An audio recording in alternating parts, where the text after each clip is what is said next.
Well, I'm going to say good morning, ladies and gentlemen. This is that limbo time when we start screening this show and we don't really know whether we're on the air or not. But the other times we thought we weren't on the air, so who knows for sure. Let's see if I hit the solo button here. No, that allows us now. That starts an echo. Okay, so this is Westdoc Online. We are live. It's 9:30 a.m. on the West Coast. It's 12:30 in New York. It's now 4:30 in the United Kingdom. It used to be 5:30, but when we went to daylight savings time, we picked up an hour. And we have a wonderful show this morning, this afternoon, wherever you are, or if you're watching this after the fact on our website, www.westdoconline.com. It's about money. How do you get money for films? Show me the money.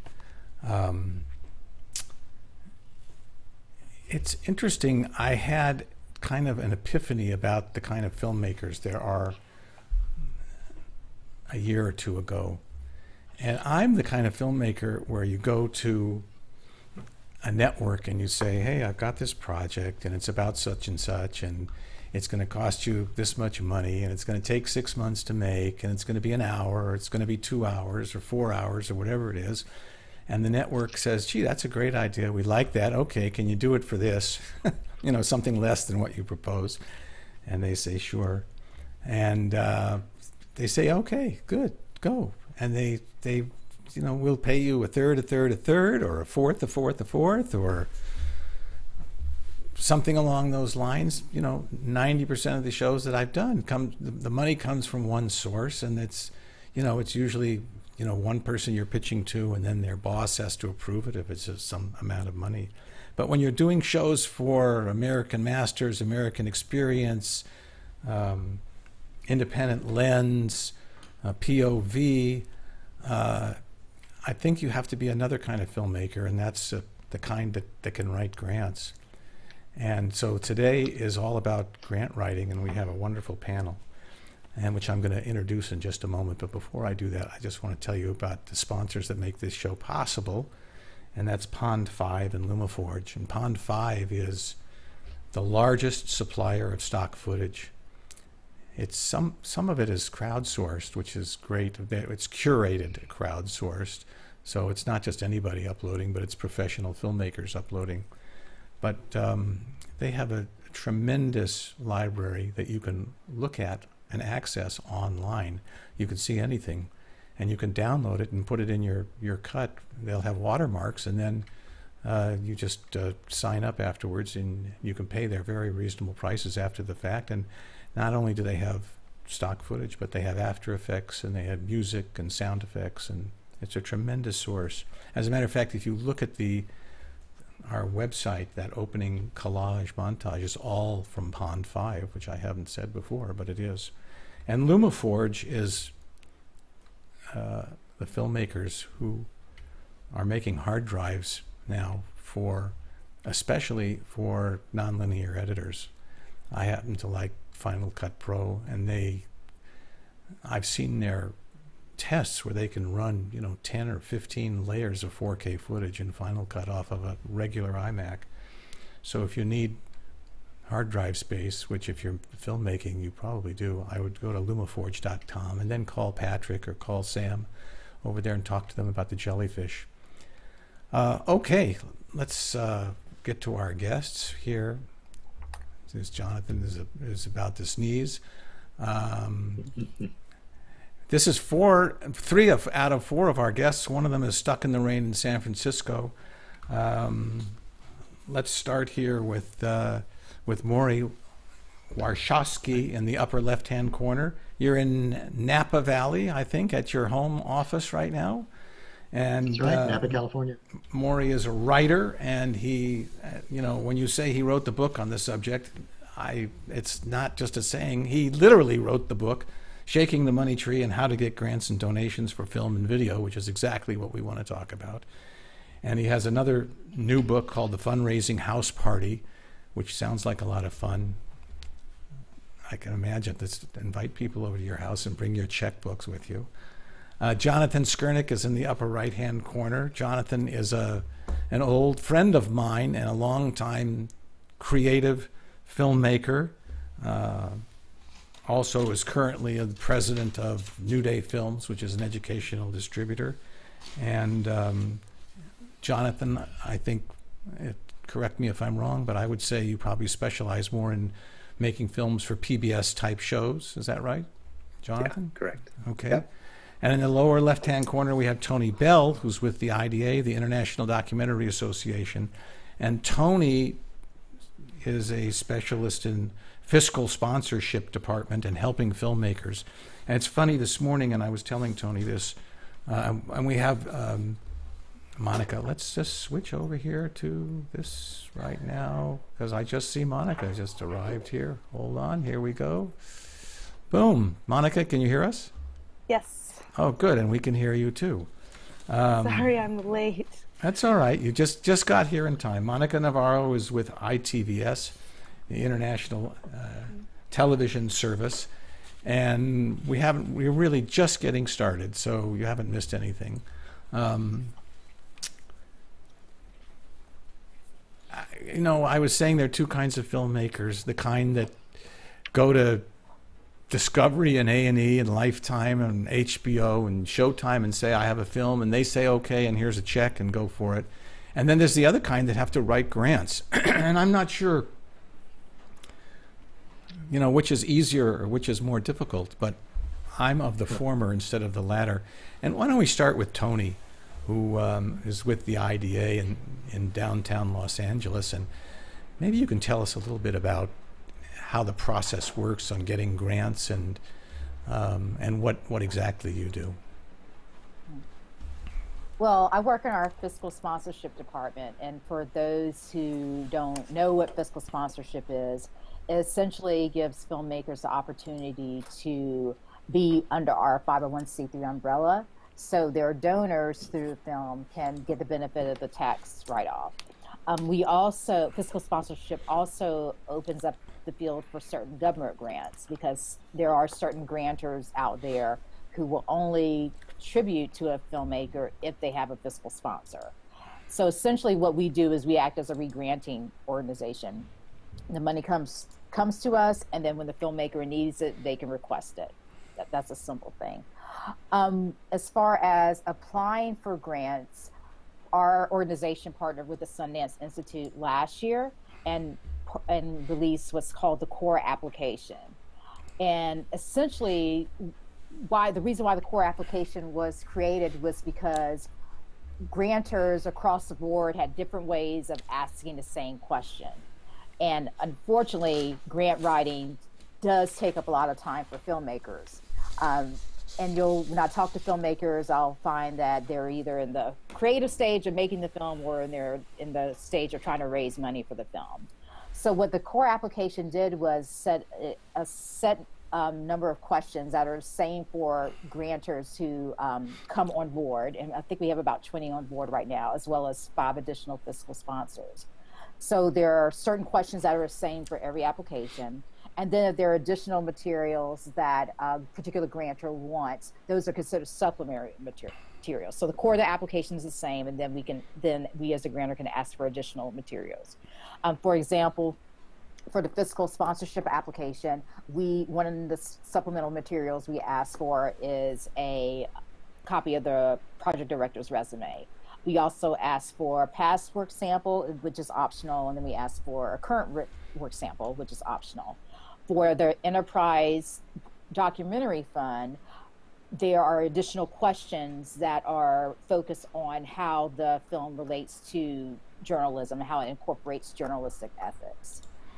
So because those different funds have different questions, but the main thing is the core application really does, we've gotten a lot of great feedback from filmmakers, because the core applications really cut down on the grant writing time that people had to spend raising money. So are you saying that you write it once, and the core Correct. application sends it to? No, well, unfortunately it's not a portal in and of itself. No, but Questions for the core questions are the same. So everybody asks for a log line, everybody asks for a narrative, everybody asks for a fundraising and distribution section. So there's certain things that are asked for, and the filmmaker has to submit those to each individual grantor. What's the timing from your point of view, Tony? Somebody says, I have this project and I'm writing the grant and it's January 1st. What would you say as a generalization, that when can that filmmaker expect to see some money coming in the door if they're successful? I mean, is that a fair question? Well, it's a fair question. Different grantors have different timelines. I think on average, I would say it can range from anywhere to 4 to 6 months. For example, the grant for the National Endowment for Humanities, the application for they have 2 application rounds. So the people who submitted during the August application round won't find out until April 1st that they received the grant. And the NEH has the longest time period. But some people who are invited to apply, because that does happen, particularly with some more well-established filmmakers, sometimes the money can come as quickly as 2 to 3 weeks. So that's what I want. I would like an invitation. Jonathan, it's great to have an invitation. What is your experience with grant writing? How do you deal with grant writing? Well, first of all, I just want to say that I want to actually switch and do it your way, Chuck. I want to go to Showtime and ask for money and get it and make a film and finish in less than 6 months. That sounds much more fun than what I do, but I haven't tried doing that yet. But so my approach is similar to what Tony's saying. I have a project that more often than not is a social issue subject that has really compelling characters and a really interesting story. And then I identify funders who would be interested in funding that story. And if they do take the core application, I'll do that. And if not, a lot of funders still haven't joined the core application, especially funders who are not specifically funding film. And you just create a spreadsheet and you figure out all the different funders who could potentially fund your project. And then you figure out all the deadlines and you prioritize by the deadlines and you start applying. And meanwhile, you're also in production and you're shooting your film and continuing to move that forward. So that's sort of the typical kinds of things. Although I have to say sometimes a project, it doesn't seem fundable at one particular time for maybe the story or the subject is still too controversial or whatever. That's the case with my series of films about trans youth. I tried to get funding for many years, and except for 1 or 2 visionary funders, was not successful. And then as the public understanding and acceptance of trans people increased, all of a sudden funders wanted to come on board. So also there can be a timing issue. Assuming the film is fundable, sometimes you don't get funding until like society's caught up with what you're trying to do. So I've asked for a little clip from some of you, and let's just see an example of what Jonathan is talking about here.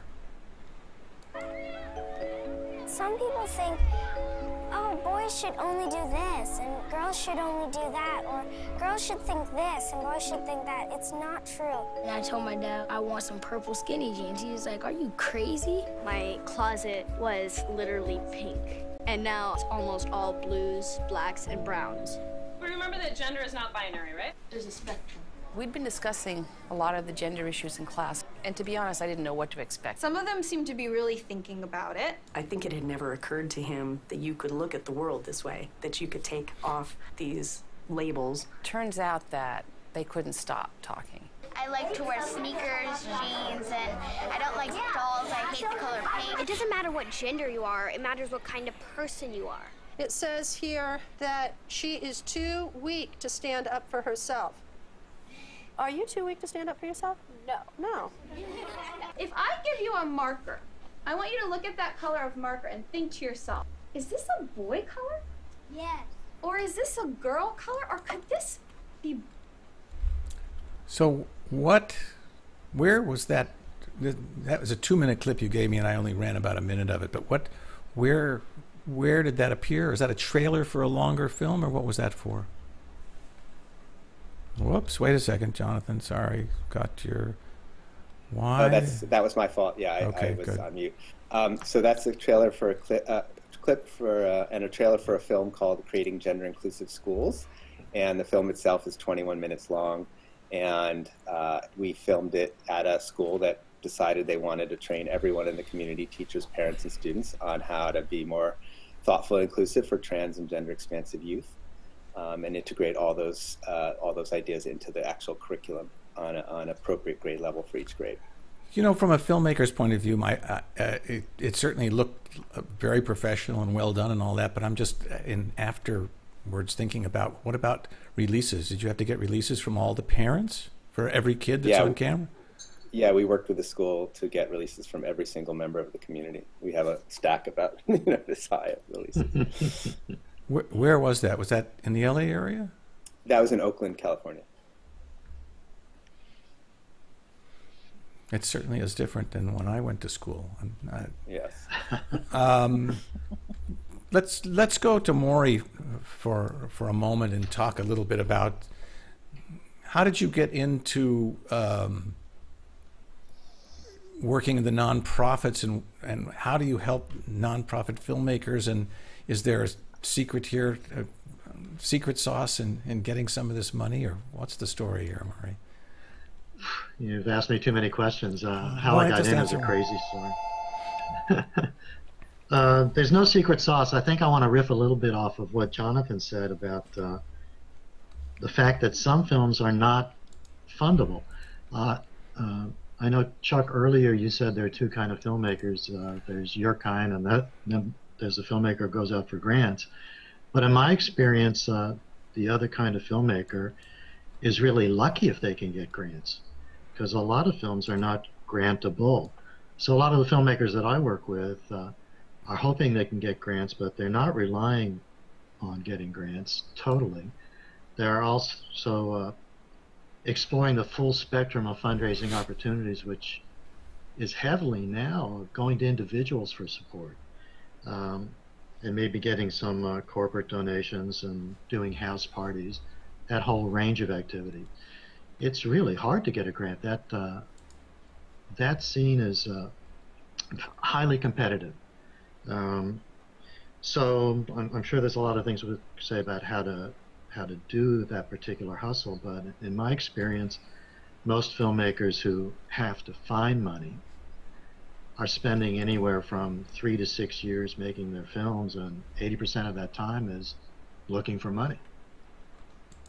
Well, you're sort of hurting sales of your book. You know, people are going to go rush to Amazon to get your book, and now not so sure, maybe, huh? Well, my book is actually highly positive about how to find that money, and only a portion of the book is about grants, because I think you need a really holistic and wide-ranging purview of how to find the dollars.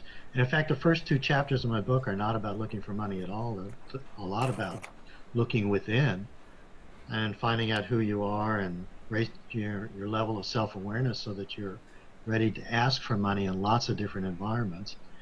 And a lot of the book also is how to prepare your knowledge of your project so that you can be lucid and passionate about it in many environments and lure people into giving you and your project support. So what am I missing here? What I'm a little taken aback. I was kind of expecting you to say, well, rush out, get my book, and in chapter 3 it'll tell you how to get 100,000. In chapter 4, I don't know. The first thing I do in my book is try and talk you out of doing it at all. In fact, when my daughter decided she was going to do her first documentary, I said, "Don't do it." I begged her not to do it, and then she spent 6 years working on it, and most of that was looking for money, and I was helping her, and I'm supposed to be an expert in the field. I'm glad you reminded me. Let's take a quick look at your daughter's documentary for a moment, called Big Sonia, which actually I had seen as part of the Academy, but let's take a look. You live with it all your life, and you can never forget. I would catch myself laughing. I felt guilty.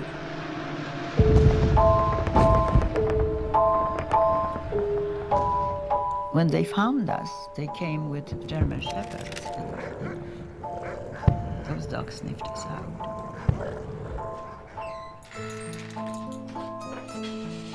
So I keep myself always busy, and this helps me not to think so much about it, what I went through.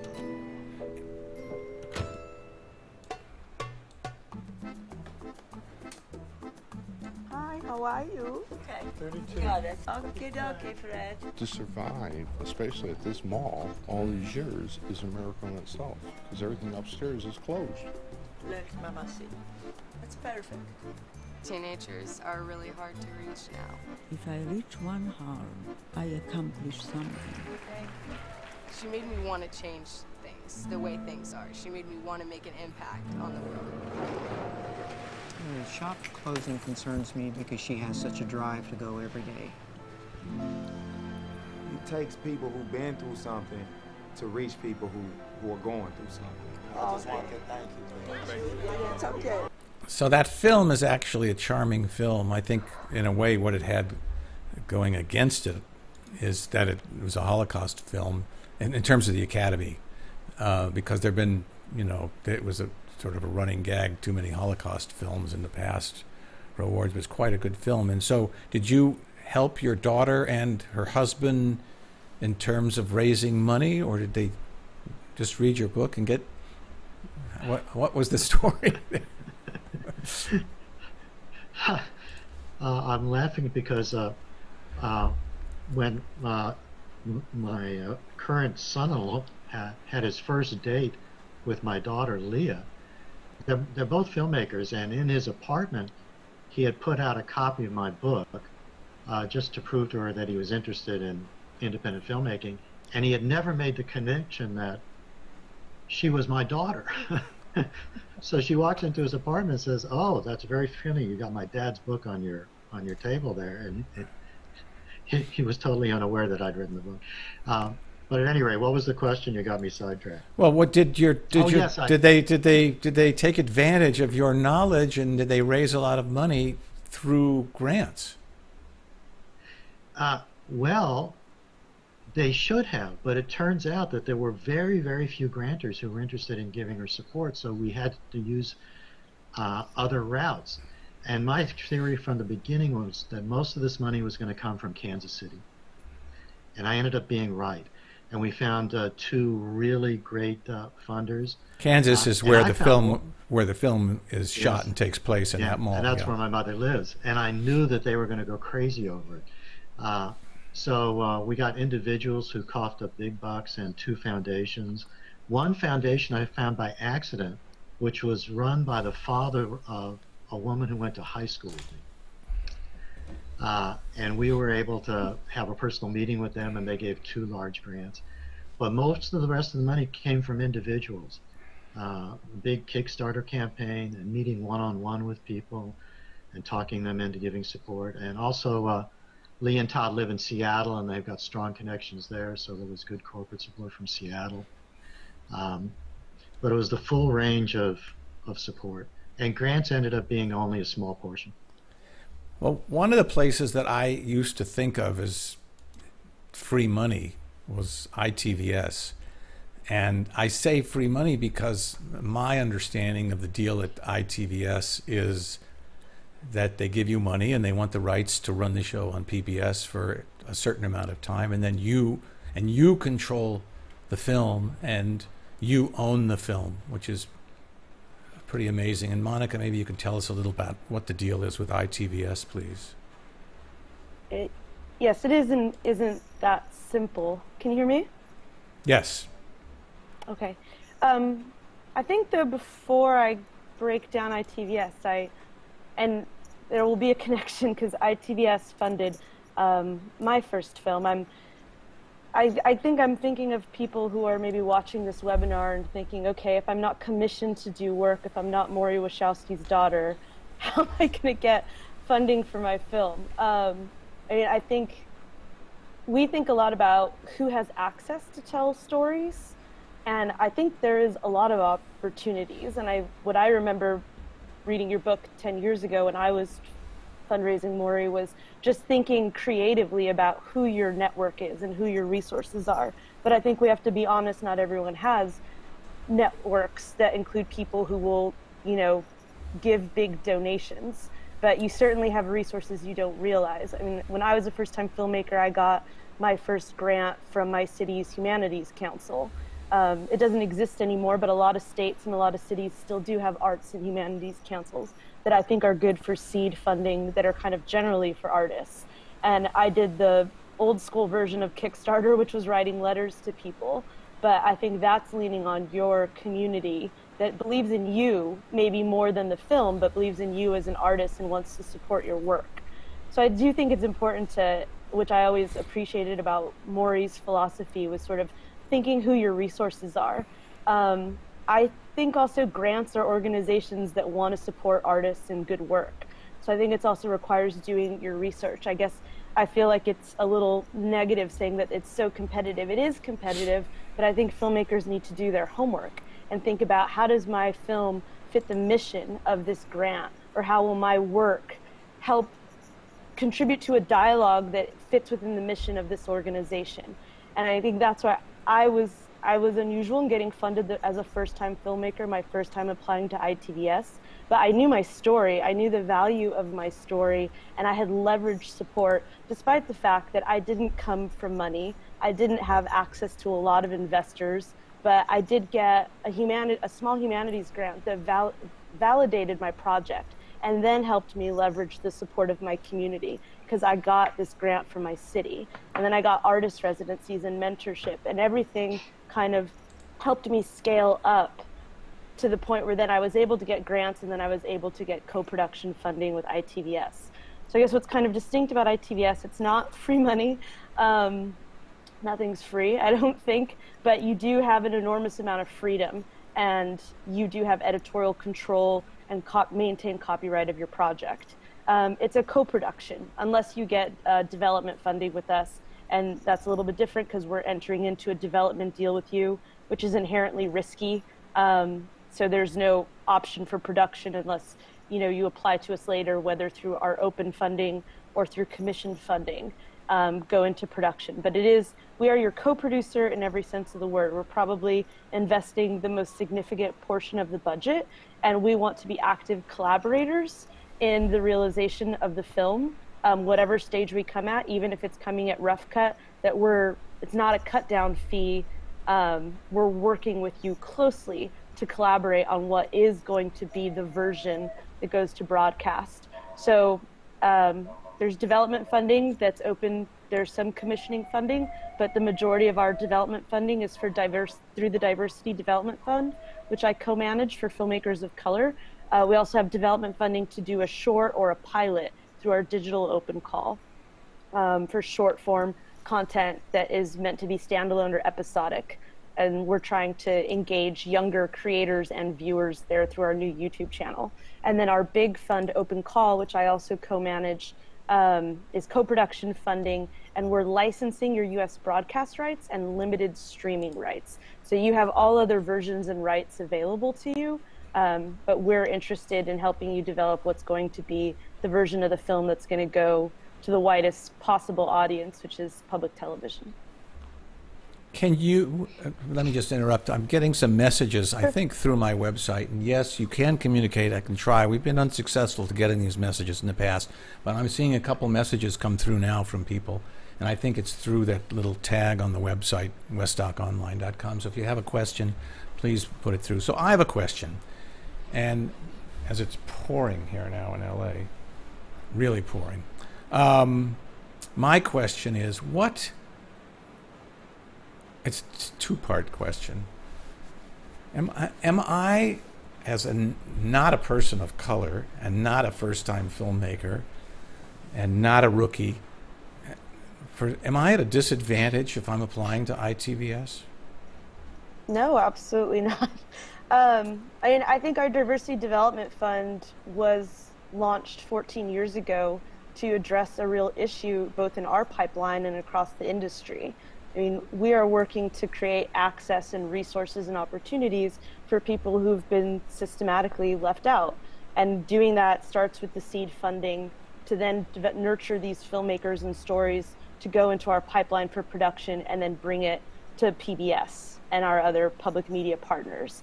But we want filmmakers at all stages of career. We have relationships with filmmakers over many years. We just funded, actually this past year, we funded 2 filmmakers who were funded our very first year of funding. So they're quite veteran. They got the first, co-production monies from us 25 years ago. So we look at ourselves as cultivating and elevating the independent film community at all stages. And I think we're inclusive, but we also have to address, we're not just that we have to address, I mean, we do have to address, and we're leaders in what it means to support independent voices. And part of our mandate by Congress is to include underrepresented communities. So, I mean, we're really proud that in our demographics in terms of gender, in terms of race, in terms of orientation are quite strong, but we're always trying to do better and push the rest of, and lead the rest of the industry. But I don't think if you're a veteran filmmaker, if you're a white male, you're not going to be welcomed at ITVS. I think you can look at our catalog and that speaks for itself. I think we're pretty inclusive and we're cultivating relationships across the board. Which reminds me, I actually have a clip from ITVS, which, if I can find it here.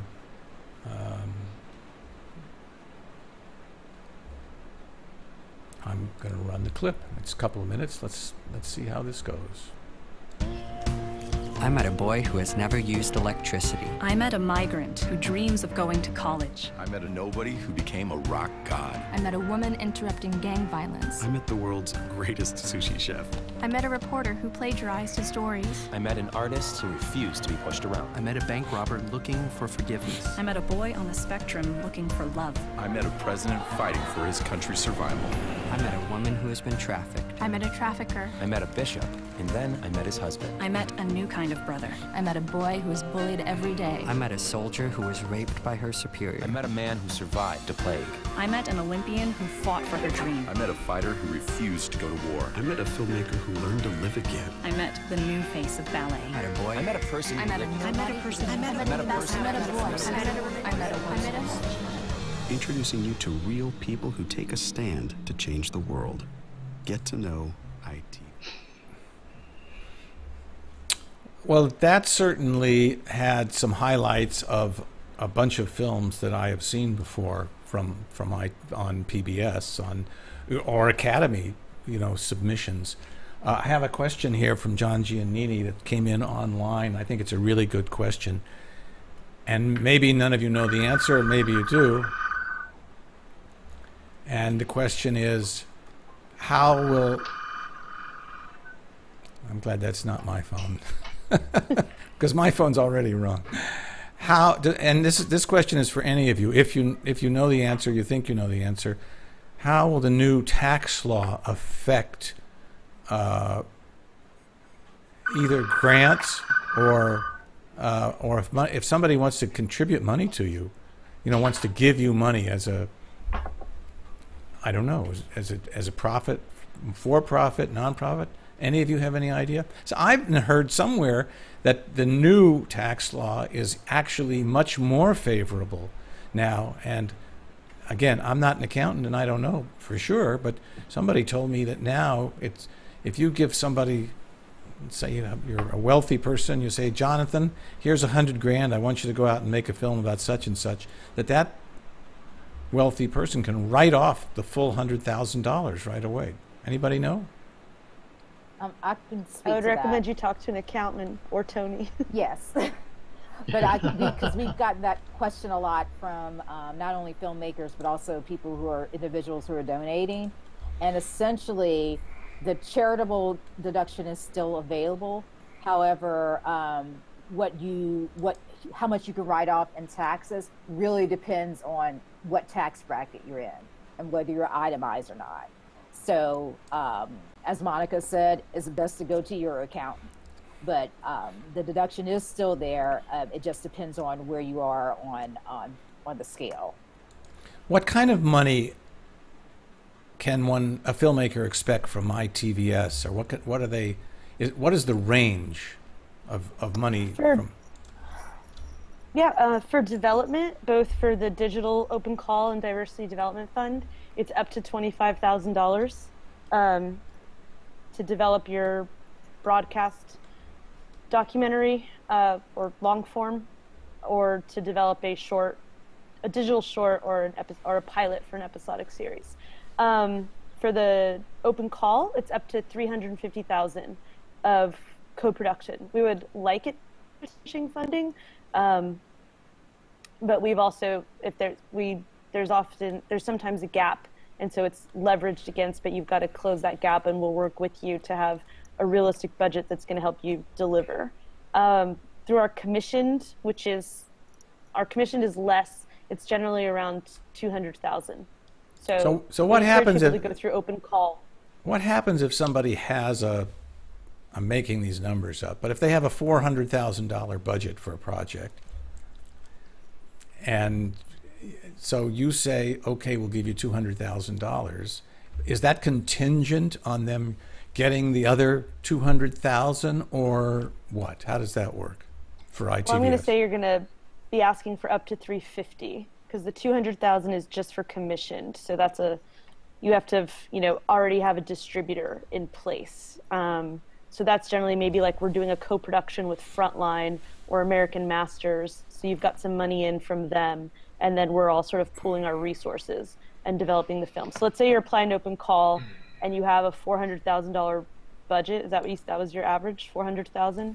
Well, I'm just making the number. We'd like to see that let's say 400. We'd like to see that you've raised some money, and that you have a fundraising plan, and that you have some pending funds that you've maybe identified and applied to other grants, or have a strategy for raising the money. So I would say that it would raise a flag to me, and I'm reviewing Open Call applications right now.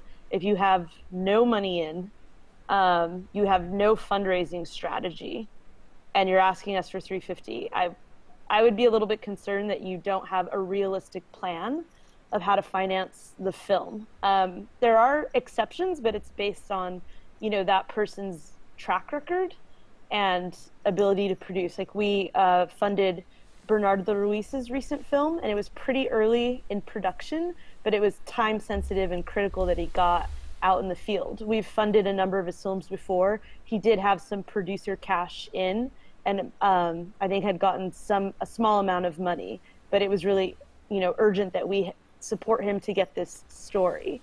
And again, he's delivered several films to us, so we felt confident that he was a good risk.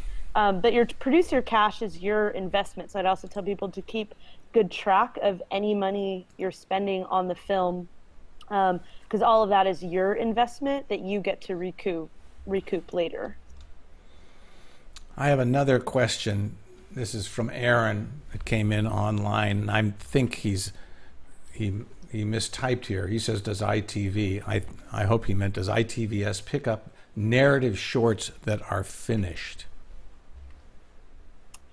No. We were last year for Digital Open Call open to narrative shorts, but they changed that this year. Just leave more documentary or animation.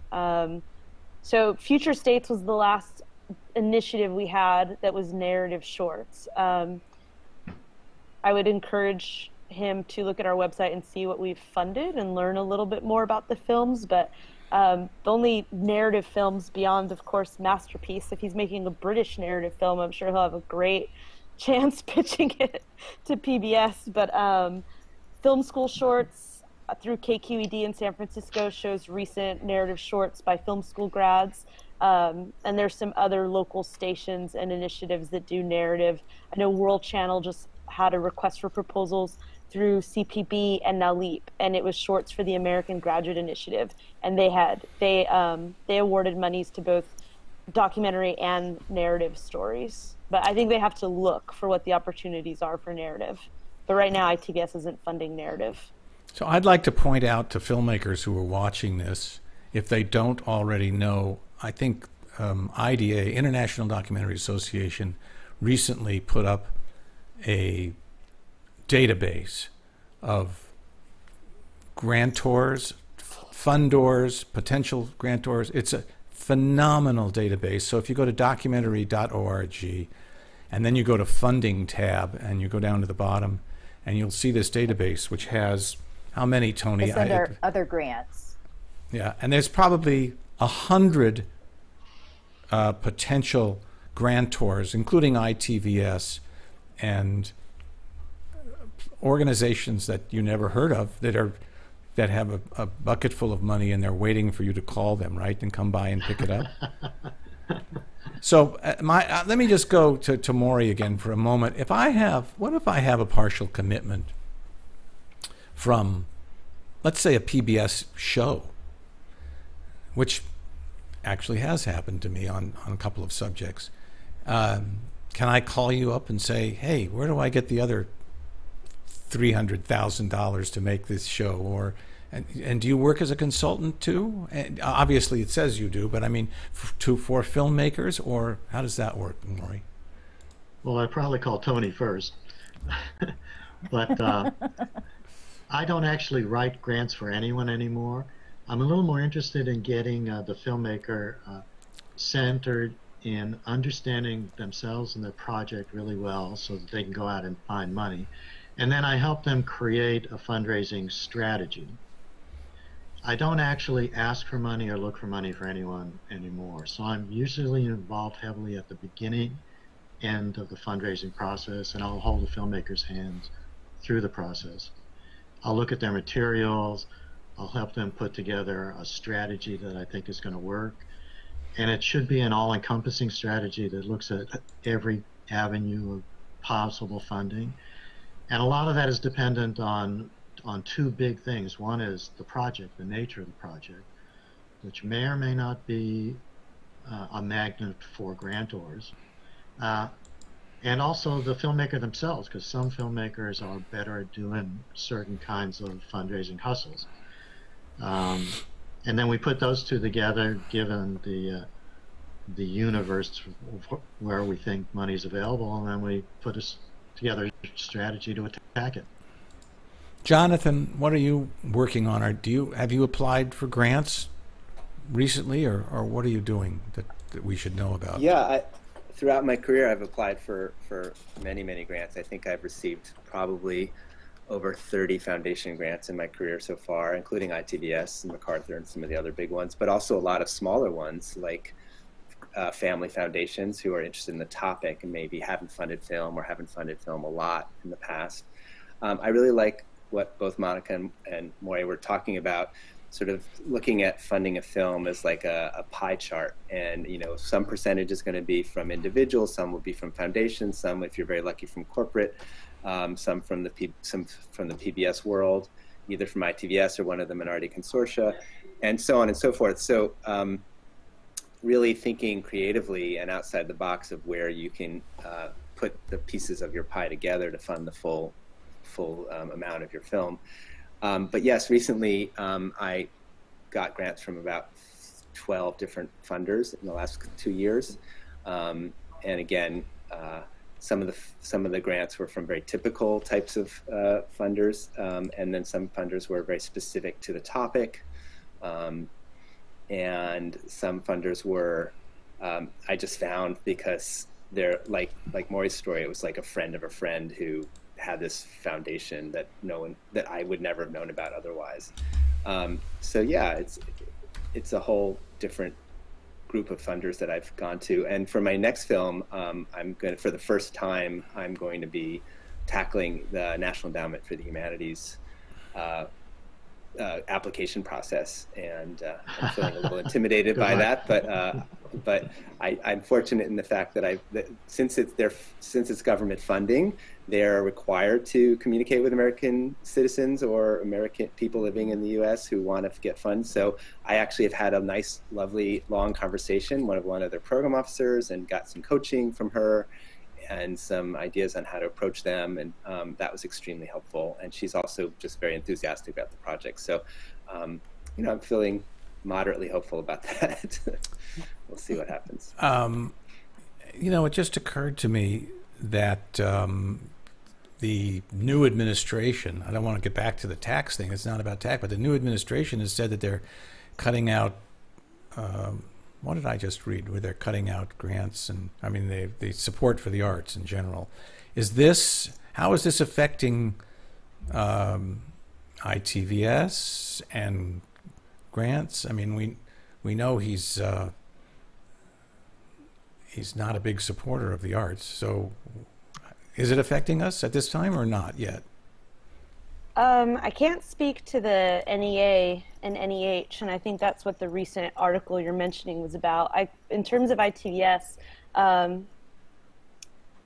I think in these moments, similar when journalism was coming under fire, and then we saw an uptick in people actually subscribing to journalism outlets and renewing subscriptions, I'm hoping it motivates people to think about if arts and culture is important, and then especially something like public television and public media and public radio, how essential that is to a democracy.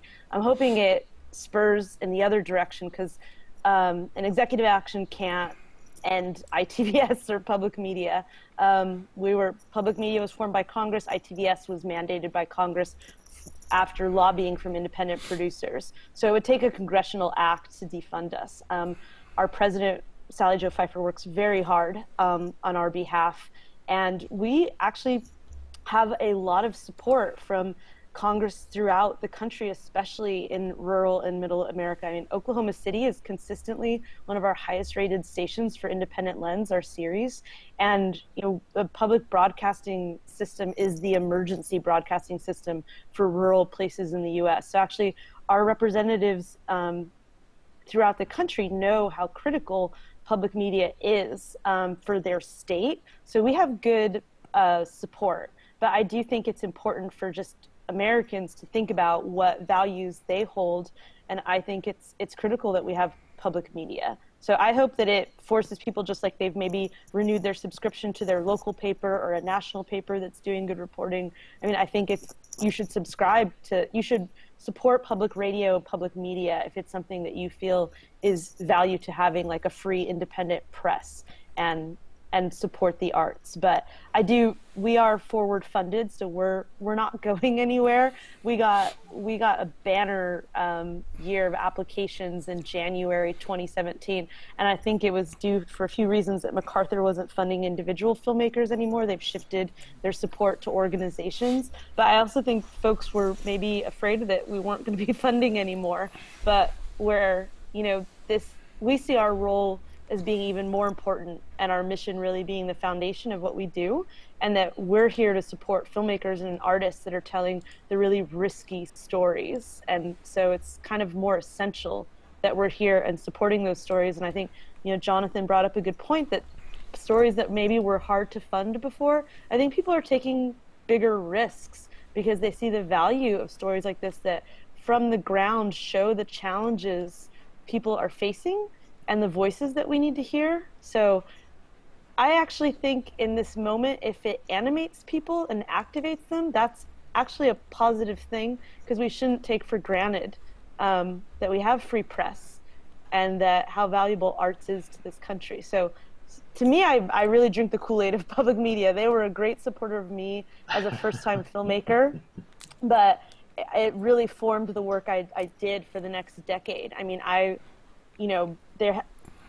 just really saw I really saw how much they nurtured me as a young filmmaker and producer, and saw how essential my story was. And I don't know that I, would have gotten that support anywhere else. Or I think of my former mentor, Joseph Tavares, said, no one else is going to give you $100,000 and say that, like, you have editorial control, which I think is still true. Well, that's one of the big trade-offs that I neglected to mention earlier, that when you go to Discovery Channel or A&E or any of them, and they're writing a check for the full amount, you generally lose editorial control. But it doesn't have to be, that doesn't mean it's onerous. It just means that you're going to have somebody looking over your shoulder making strong suggestions from time to time, perhaps.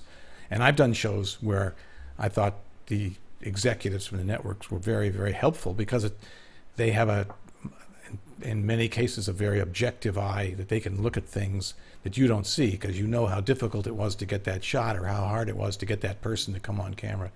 And to them, they're being more objective. And then I've worked with executives, too, that are onerous. Let me just switch subjects for a second. And I don't know, it's a little off subject, but it just occurred to me that maybe some of you know. Why is it that there are so few local PBS stations that are producing programs? I mean, you have NET in Newark, you have GBH in Boston, and now I'm running out of stations. You know, even I think one of the big regrets in LA, the KCET, when it was a PBS station, you know, did one or two big programs in 20 years, and now the other KOCE is the local station here, and they run all the PBS programs, but I don't see them producing any, and I can't for the life of me quite figure out, especially in LA, where there's so many filmmakers. You know, let's just say for the sake of argument, half the filmmakers are in LA area or San Francisco in LA. Why aren't the two local stations here participating? Again, you know, we're off subject, but does anybody have a quick, easy answer for that? Well, I don't think that's true, although I do think filmmakers could be, I think local stations could be supporting more independent filmmakers. Some of them don't have a lot of resources, so they kind of vary. I mean, the two that you name are two of the biggest stations in the country, so they have quite, you know, they're foundations that have a lot of support. But there's a station in Tennessee that's been doing this great program because they're one of the communities that took in a lot of refugees. So they did a series, something about neighbors, but it's examining how Tennessee is basically being transformed to be one of these refugee sites and these new Americans that are coming. KQED in San Francisco has Truly California, which is for independent films about California, as well as the film school shorts. KCET did their public media, but they're not supported by PBS, but I think they've been doing great fine art, and PBS SoCal is, I think, is doing some interesting work. But there are local stations producing. The Detroit station has done some great work and reporting on water issues there. But I do think that, you know, there could be more, and I do think filmmakers could connect more with their local stations. I had a residency at WGBH, which doesn't exist anymore, but that gave me access to mentorship from producers and an office space, and that's what led to my getting funded by ITVS, was through that residency. So, you know, there are local stations. We do have a number of films that come through that have support from local stations if it's a story happening in their backyard. We just funded a film about the Blackfeet flood in the 60s in Montana, and Montana PBS is partnering with them. So some stations can sometimes maybe just be the presenting station, where they're the ones that are kind of bringing it to market, as it were, to the rest of the system. But that actually goes a long way because they're taking the lead and ownership, and other stations are more, you know, interested. We do that marketing for you if it's our series, Independent Lens, or POV would do that marketing for you, or Voces through Latino Public Broadcasting. But then also sometimes they can give you maybe some in-kind post-production resources, or take care of your closed captioning, or even just, again, marketing locally. Mississippi Public Broadcasting has partnered with independent stations. So it's more, if you're filming somewhere in that state or in that area, then I think that's good incentive for you to try to develop a relationship with that station and see what opportunities there are. But, you know, GBH and NET are behemoths, and well, that's what why isn't KOCE a behemoth? It's got the second largest market in the country, and why isn't it producing I think they do a lot of national programming? I can't speak to all the stations, but I did work at GBH before ITVS, and, you know, I would like to see more work with local producers because, again, the issues with our industry, once you're on the ground, you see it. Just like with print and radio, you know, there's a lot of work to do to be more inclusive in the stories. So I think for it to be sustainable, yeah, we need to bring in more independent producers. And we have we've had a number of co-productions with American Masters. I've been really excited to see how they're kind of using that legacy series and diversifying, like, what types of stories and what subjects are American Masters and who tells those stories.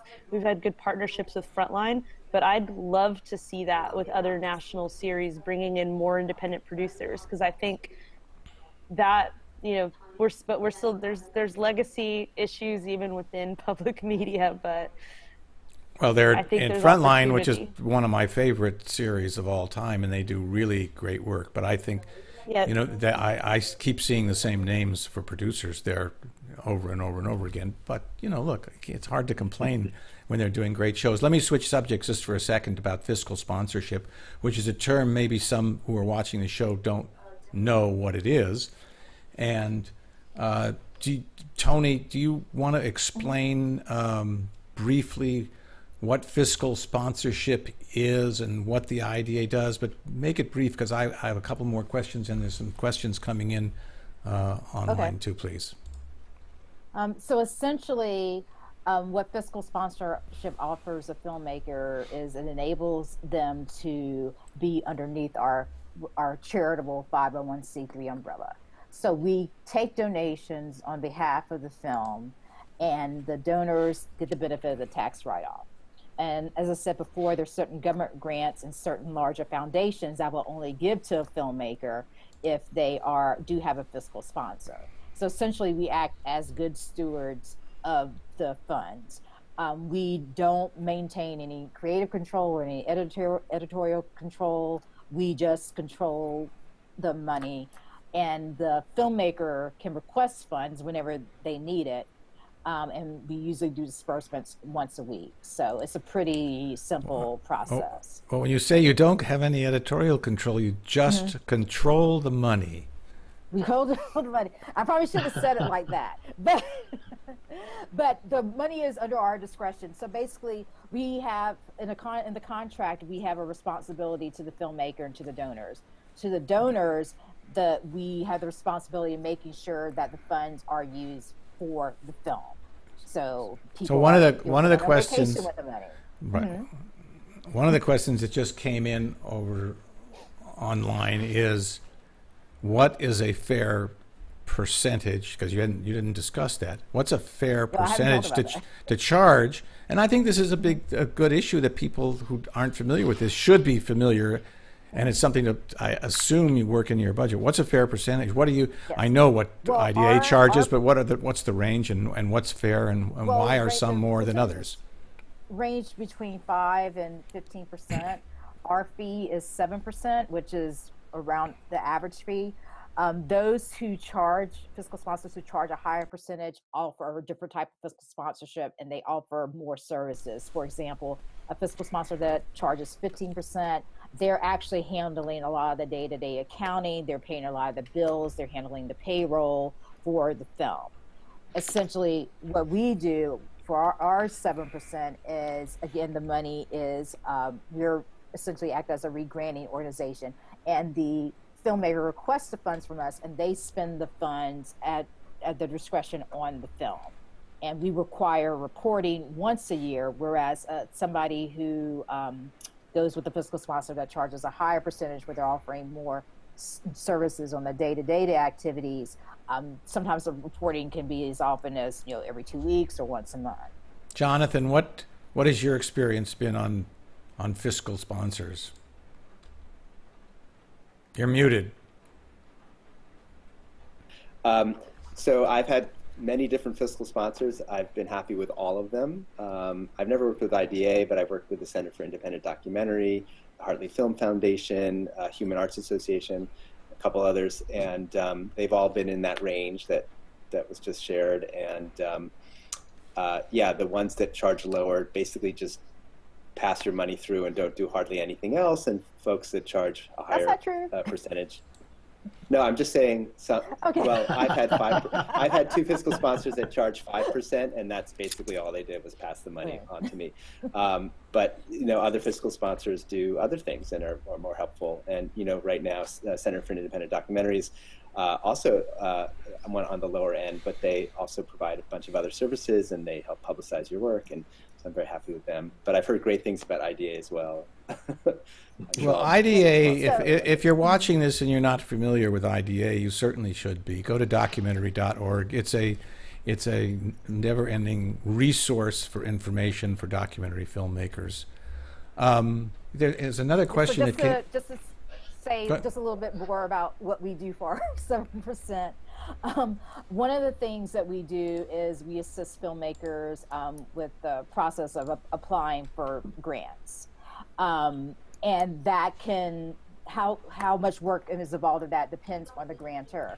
Sometimes we are required to apply for the grant on behalf of the filmmaker. For example, the NEH is formulated like that.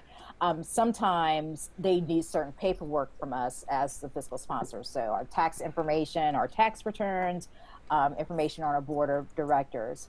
One thing we do handle for people who do smaller donations is we do handle all the receipting.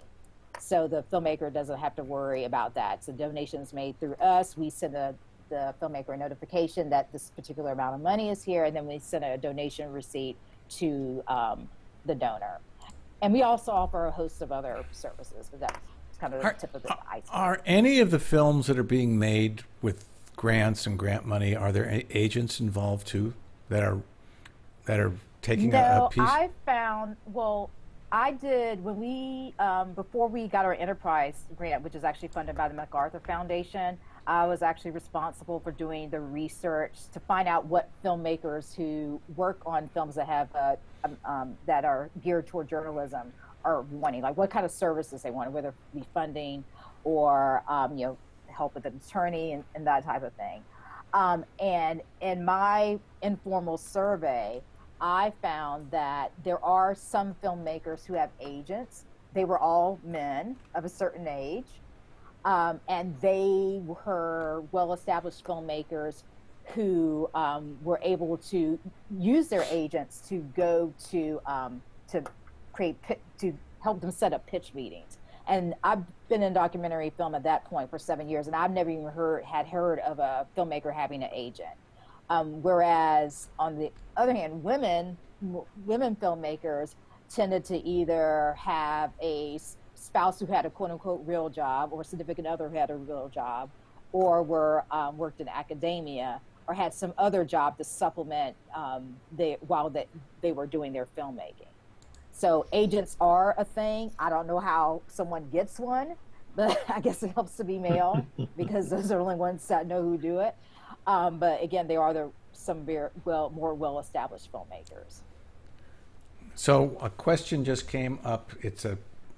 We've sort of covered it, but maybe I wonder if there's an easy answer then. The question is, earlier in the video you talked about two types of films, some that will get funded and some that won't get funded. Can you discuss briefly what kind of films are more likely to get funded? This is from Antonio. I think it's really a matter of timing, because I went to an event at the Hammer Museum, and the producer of The Invisible War was there, and the Kirby Dick also did The Hunting Ground, and they said at the time when they were working on The Invisible War, they were beginning research on examining sexual harassment in Hollywood, but they could not get any funding for it. So they moved on to The Hunting Ground, and now since then, obviously the Weinstein story has broke, and everyone is trying to give them funding for this film they wanted to do years ago. So it's a matter of timing, what the public is interested in. Also, filmmakers really do have to hustle and really understand who their audience is. One thing that we do is we encourage filmmakers to have a really diversified fundraising strategy. So that should include grants, it should include crowdfunding, it should include individual donors, it should even include investors. So essentially they should try to go after essentially what Jonathan described as that whole pie. And part of that is we encourage people to be very detailed about who their initial audience and have different levels of audience. So there's that core audience that's specific to the film, and then there are also outliers who may be interested in the topic of some particular range, and really target those people and organizations, not necessarily because some of the smaller organizations may have funding for films, But if they can build relationships with those organizations to do, they can actually do fundraising events, or also even tap into those donor resources that may be available. Well, I think this has been very informative. Obviously, I think we probably could sit here for 4 hours and talk about the best way to get money for films, but none of us want to. I mean, maybe the last question is, if you were and maybe it's a brief answer, we could go around the screen here, so to speak, and we'll start with Maury. If you were starting out and you had an idea that you thought was perfect for a PBS film, what would you do about getting grants? How would you where would you apply? Or is that too broad a question, you think? No, I think the first thing I would ask myself is, who am I making this for? So when Monica talked about audience, I always call it the ecology. I'd say to myself, you know, if I'm successful and I reach people, who am I going to reach? Who's going to be interested in this film, what I have to say? Because that's really the core of driving everything else. I mean, that's where you're going to find your money. That's where you're going to sell your tickets. That's where you're going to fill seats in an auditorium. That's the schools and organizations who are going to use it and buy it. I mean, so I don't use the word audience anymore. I only use the word community. And that's a whole other topic, but that's my best advice to start there. Monica? That's a good answer. It's hard to follow. Yeah, I do think it's, you know, I guess to build on that, the audience, it's not just that everyone will be interested in your film, because reality is not everyone will be interested in your film, but if you really think about who the audience is, like even deeper than the community, but thinking sometimes about that person, like their age, their demographics, where they're consuming media, where they're going to find community and to experience film or watch a film.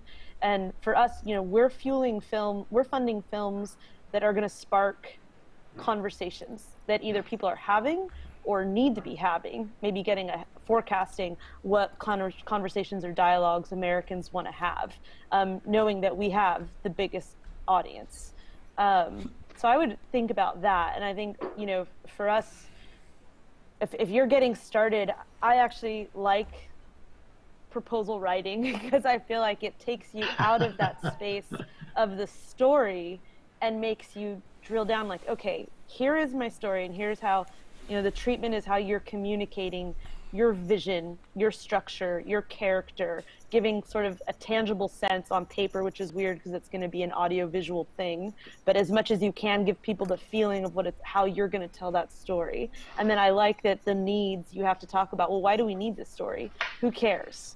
Why does this story have to be told? That you have to think about the audience, that you have to think about the fundraising strategy. So I like that it kind of humbles you and makes you be a bit objective about your intentions and your approach, and steps back to think about the ecology or the world of this film, and then what is the market for it? Because ultimately you are creating a product, this film, and where is it going to go? So it's partly why we and other public media partners have invested a lot in digital, because we want younger audiences and they're watching everything online. So we're sort of going to them. And I hope that then they'll realize that there's Frontlines and independent lenses and Novas that they'll be interested in, but they're probably going to start by watching it on YouTube or streaming it. So I do think it's doing the homework and really thinking about what your story is, what's the dialogue you're trying to have, why do we need it? And why are you, and I guess the other thing I would say, why are you the person to tell it? Jonathan, where would you start? Wow.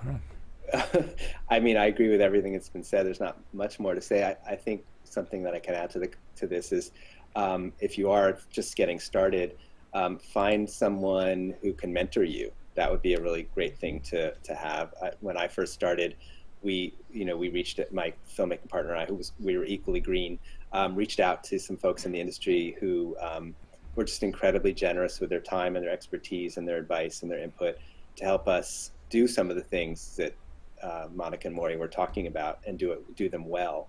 And I also just want to say my first film was funded by ITVS, and they really took a risk on us and believed in us, and that was and I think ITVS is a place where you can go, even though it's like, what is it, Monica, like 700 submissions for 10 funds or funding films. But even though it's incredibly competitive, it's not that high, but it's incredibly competitive. But yet, if you do your homework and have a good story to tell, ITVS may be one of the folks that will back you when no one else will. And I'm eternally grateful to ITVS for really launching my career. So yeah, get help, and that part of that community is the community of people who are working with you to realize your vision, who are on the ground with you. Tony Bell, anything? Well, the first question I would ask is, as a filmmaker, do they think their project is a fit for PBS? And obviously PBS is obviously well known, and they're the core place where documentaries are shown, but there are tons of other venues. I mean, HBO has a huge slate of documentary films. There are also opportunities for streaming, now Netflix as well, Amazon. So I would say the person should know their film and really know where it will fit. And to piggyback off of what Jonathan says is, if anyone is interested in having their film appear on a particular network or be part of a particular show, they should really get an advisor or someone on their team who has some affiliation with that. That way they can tap into that knowledge, but also it gives their film more credibility. Because there is a lot of, I would say, nepotism in the field. Yeah. A lot of people you see the same people getting the grants for the same producers. So if you could tap into that well, people should definitely take advantage of that. I think you brought up actually a point, one of the biggest points of all, and that is to know what is on each network. I mean, I'm amazed when people come to me and say, hey, I have an idea to do such and such a program. And I say, where is this what network is going to want this? What is this for? Because Discovery, A&E used to stand for arts and entertainment, and, Dog the Bounty Hunter is not arts and entertainment. And so, and I think the same thing applies to PBS if you want to do a PBS thing. So let me just think. And the same thing applies to festivals as well, because I have a lot of new filmmakers in their application. They say we want to go to Sundance. Of course. Everybody wants to go to Sundance, but their film is not necessarily a fit for Sundance. So you have to do research in that arena as well. I want to wrap this up by saying thank you for taking the time, all of you, to be at your computers and participate in Westdoc Online. It's been a pleasure.